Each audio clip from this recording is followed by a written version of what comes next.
Con respecto a la recaudación impositiva. Rocío Pereira, estuviste esta mañana en la conferencia de prensa, contanos.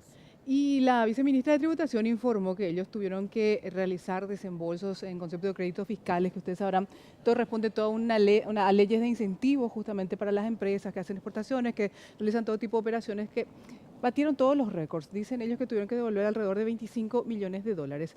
Y con todo esto, de todas maneras, alcanzaron ellos nuevamente un incremento en la recaudación de impuestos. Se habla de un incremento alrededor del 5% en líneas generales y hablamos de 275 millones de dólares de ingresos totales de impuestos. Ellos dieron a conocer en la lista de los mayores contribuyentes y si se tiene en cuenta la diversidad de impuestos que están vigentes en el país, la ANDE está encabezando la lista de los mayores contribuyentes. Nosotros hicimos un top 5 de la lista de los mayores contribuyentes. Está la ANDE en el puesto número 1, le sigue Tabesa en el puesto número 2. La ANDE, 453 mil millones de guaraníes. Tabesa, 308 mil millones.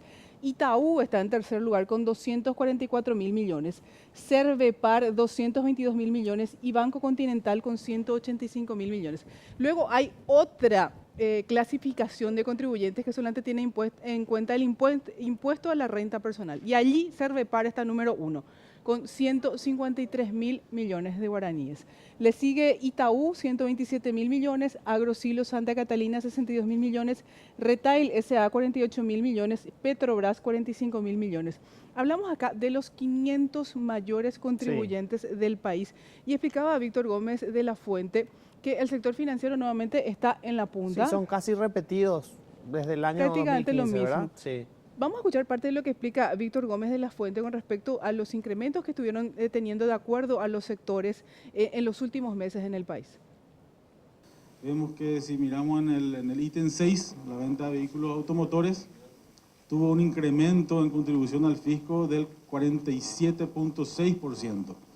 También en el ítem 10, el sector construcción, que entró en un proceso de control, tuvo un aumento del 11.3%.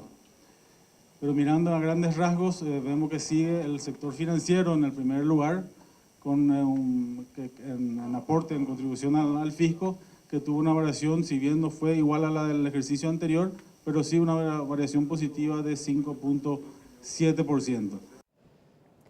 Lo que decías de los créditos fiscales, recuerdo hace 2 o 3 años los empresarios que decían es casi imposible cobrarle al Estado o que el Estado devuelva. Sin embargo, ahora decían récord de devoluciones. Ahora dicen que están poniéndose al día y una cuestión que tuvo que admitir la viceministra de Tributación es un tema que siempre es bastante delicado y que por algún motivo nunca tampoco quieren explicar demasiado. ¿Cuánto está aportando el sector agroexportador? Lo que preguntábamos justamente hoy cuando estabas en medio de la conferencia, ¿verdad? Claro. Aquellos 100 millones de dólares que se esperaban con la implementación de ese impuesto jamás llegaron. No, lo que se está calculando actualmente entre los 500 mayores contribuyentes del sector agroexportador llegan a 74 mil millones de guaraníes. De todas maneras, muestra un incremento del 21% con respecto a lo que venían anteriormente tributando, que decía que prácticamente era inexistente, de acuerdo a lo que reconoce la misma viceministra de Tributación. Pero es bastante bajo porque lo comparamos, por ejemplo, con lo que aportaron los 500 mayores contribuyentes de productos de consumo masivo, 360 mil millones de guaraníes. Este sector, que lo que contribuye uno de los sectores más grandes de nuestra economía, el agroexportador, no es ni la cuarta parte de eso. Exacto. Y terminaba habiendo otra vez una mayor recaudación en los impuestos que pagamos todos. Claro, allí es donde se reportan mayores incrementos.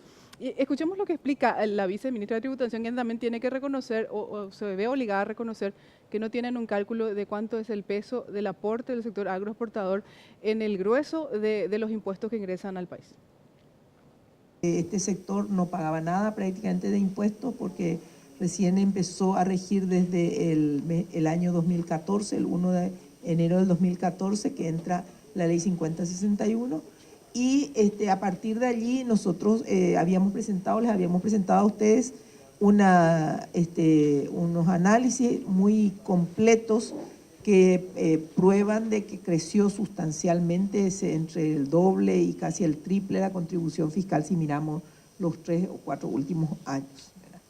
Pero así puntualmente no sé cuál es el porcentaje, en este momento no tenemos esa información. Bueno, lo que todavía no logramos es justicia tributaria. No. En este momento justamente entra otra vez el debate político. El Frente Guasú nuevamente va a plantear el impuesto a la exportación de granos y forma parte de esta negociación que se está realizando por la mesa directiva, y nos decía ayer Fernando Lugo que ellos están negociando los porcentajes, porque hablaban primero de un 15%, un 10%, pero se está hablando con los oficialistas cuál es el porcentaje que ellos aceptarían, porque ustedes recordarán, Sí. Horacio Cartes vetó el proyecto que aplicaba un impuesto a la exportación de granos. ¿Se imaginan ustedes? Tanto tiempo pelearon nuestro presidente, Cartes lo vetó Sí. y rechazó que el Estado le pueda ingresar alrededor de 300 millones de dólares al año en concepto de estos impuestos. Y ahora nuevamente va a entrar en debate este tema, el impuesto a la exportación de granos. Bueno, impuesto al tabaco no se habla, ¿verdad? Lo que se está hablando de impuesto al tabaco es que sea al mínimo el 20%, porque Hacienda se está negando a alcanzar esa cifra. Ustedes recordarán, Era un margen, ¿verdad? Era claro, un- lo que hicieron los oficialistas, que fue franja. bastante cuestionado, porque no se permite modificar en segunda vuelta y se había aprobado la versión del Senado, pero en diputados hicieron incorporar otra vez su versión, pese a que ya no se podía, y le pusieron ese margen de hasta 20% y no fijaron en 20% el impuesto. Y ustedes sabrán, en la región están alrededor del 60% Así el es. impuesto al tabaco, entonces se está tratando de que Paraguay no esté tan por debajo, y sabrán lo delicado que es el tema del impuesto al tabaco, ya que nuestro presidente es uno de los mayores tabacaleros. Vimos a Tabesa, está en segundo lugar entre los mayores contribuyentes. Completísimo informe. Gracias, Rocío. Dale, hasta luego.